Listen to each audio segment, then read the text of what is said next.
ग्वालियर पहुंचे राज्यसभा सांसद और कांग्रेस के वरिष्ठ नेता विवेक तनखा ने कहा कि देश में करोड़ों मुकदमे लंबित हैं और हमारे यहाँ ब्रिटिश काल से ही स्कूलों की तरह अदालतों में सर्दी और गर्मियों की छुट्टियां हो रही हैं। ये ठीक नहीं है। उन्होंने देश के कानून मंत्री को सलाह दी है कि अदालतों में छुट्टियों के इस प्रावधान को खत्म किया जाए। वर्तमान में साल भर में सिर्फ 200 दिन ही हाई कोर्ट और सुप्रीम कोर्ट खुलते हैं, जबकि वह भी पुलिस और स्वास्थ्य जैसी विभिन्न समस्याओं के कारण निरंतर नहीं चलते। इस सेवा में कमी का मतलब मामलों का लंबित होना है। सांसद विवेक तनखा ने कहा कि कम से कम साल में 300 दिन अदालतें खुलनी चाहिए।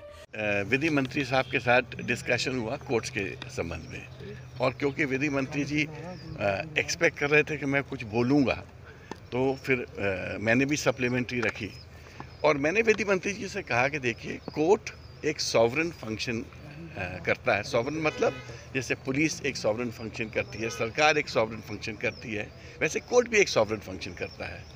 और कोर्ट वेकेशन में नहीं जा सकती। कोर्ट को निरंतर होना चाहिए, कंटिन्यूस होना चाहिए। कोर्ट बंद नहीं होती, खाली हॉलीडेज में बंद होगी, रेस्ट कोर्ट चलती चाहिए। और कोर्ट वेकेशन में नहीं जा सकती।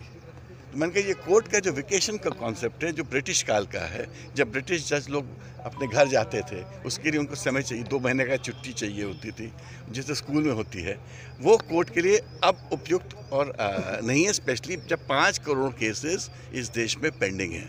और मेरा ये सुझाव था, और मैंने कहा ये विधि मंत्री से बोला, प्रधानमंत्री जी भी बैठे थे, कि आप इस चीज़ को चीफ जस्टिस ऑफ इंडिया के साथ टेकअप करिए। पार्लियामेंट के बिहाफ में स्टैंडिंग कमेटी को लेके भी हम इस चीज़ को उठाएंगे। और हमारा ये कहना है कि जजेस और lawyers are entitled for holiday. आप जजेस को वेकेशन दीजिए, 25 दिन 30 दिन जो आपका है, और वो साल में जब भी चाहे ले लें। बट वो जो कोर्ट बंद करके सब छुट्टी पे जाते हैं और कोर्ट बंद रहेगा, वो बंद होना चाहिए। क्योंकि अभी आप 200 दिन कोर्ट चलाते हो, लगभग कम से कम 300 दिन कोर्ट चलेगा फिर। और जब 300 दिन कोर्ट चलेगा तो समझो 1/3 जजमेंट मुकदमों को और निराकरण होगा। तो ये एक रिफॉर्म के तरफ मैंने अंकित किया है, आकर्षित किया है ध्यान सबका, कि let us start a reform in judiciary, in court systems, by doing something ourselves. सबसे पहले हम एक स्टेप लें, उसके बाद बड़े स्टेप्स और आएंगे। क्योंकि हम 5 करोड़ केसेस कोर्ट के कटघरे में, कोर्ट के डॉकेट्स में पेंडिंग नहीं रख सकते। नहीं तो इससे पूरा जुडिशियल सिस्टम की बदनामी भी हो रही है और एक प्रकार से फेलियर रिफ्लेक्ट करता है। जजेस तैयार हो जाएंगे इसके लिए? मैं तो चाहता हूं कि देश के सेंटिमेंट के साथ सब कुछ चलना चाहिए। ठीक है। ग्वालियर आए राज्यसभा सांसद विवेक तनखा दूसरे मुद्दों पर भी मीडिया से रूबरू हुए। उन्होंने शाहरुख खान की फिल्म पठान का बायकॉट किए जाने के मुद्दे पर कहा, इस फिल्म का कतिपय संगठनों के द्वारा विरोध किया जा रहा है, जो कि गलत है। उन्होंने कहा कि यदि आपको कोई फिल्म पसंद नहीं है तो आप अपनी आपत्ति सेंसर बोर्ड के सामने रख सकते हैं, उस सीन को हटवा सकते हैं, लेकिन धमकी की परंपरा गलत है। उन्होंने मध्य प्रदेश में होने वाले आगामी विधानसभा चुनावों पर भी मीडिया से बात की। पूरा पठान फिल्म का, उसके बाद सौरभ भास्कर के ट्वीट, बीजेपी के मंत्रियों के ट्वीट की बायकॉट करेंगे, फिल्म को बैन करेंगे। क्या लगता है आखिर क्या हो रहा है? मुझे ये जो तरीका बिल्कुल पसंद नहीं है, क्योंकि ये एंटी सोशल होता है। अगर फिल्म आपको पसंद है या नहीं पसंद है, या नहीं होनी चाहिए या होनी चाहिए, इसके लिए एक सेंसर बोर्ड है। हमको अगर कोई आपत्ति है तो हमको सेंसर बोर्ड के सामने रखनी चाहिए, और आप कोई भी आपत्तिजनक सीन होगा वो सेंसर बोर्ड उसको देखेगा और डिलीट कर सकता है। अगर व्यक्तिगत रूप में अगर हम लोग फिल्मों पे कमेंट करेंगे और आर्टिस्ट पे कमेंट करेंगे तो इसका कोई अंत नहीं है। फिर हमको ये नहीं मालूम कि कौन सी फिल्म इस देश में चल पाएगी या नहीं चल पाएगी। ये देश की इमेज के लिए भी अच्छा नहीं है और समाज के इमेज के लिए भी ठीक नहीं है। लेकिन अभी जो इमेज बन रही है उसको लेकर क्या कहेंगे? अच्छी तो नहीं बन रही है, इससे अच्छी तो नहीं बन रही है। फिल्म लाइन में लागे लोगों से पूछिए कि वो आप इन वक्तव्यों के बारे में क्या समझते हैं। तो आप भी समझ रहे हैं और मैं भी ये बात समझ रहा हूँ। धर्मांतरण पर रोक लगाने के लिए मध्य प्रदेश सरकार ने धार्मिक स्वतंत्रता कानून जो है उसमें संशोधन किया है। अब 60 दिन पहले ऐच्छिक उसका घोषणा पत्र देना होगा। जो धर्माचार्य परिवर्तन कराएंगे उनको भी अपना एक स्वघोषित पत्र देना पड़ेगा। क्या मानते हैं? मेरे को कभी ये चीज़ बहुत बड़ी समस्या या थ्रेट दिखी नहीं थी। ये तो एक राजनीतिक प्लॉय है।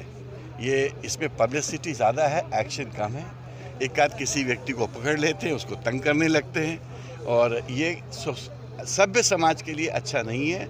अगर हम चाहते हैं कि मध्य प्रदेश की प्रगति हो, हम चाहते हैं मध्य प्रदेश में जॉब्स आएँ, हम चाहते हैं लोग मध्य प्रदेश में आएँ और बिजनेस डेस्टिनेशन बने, तो अगर आप ये सब कार्य करोगे तो लोग नहीं आएंगे।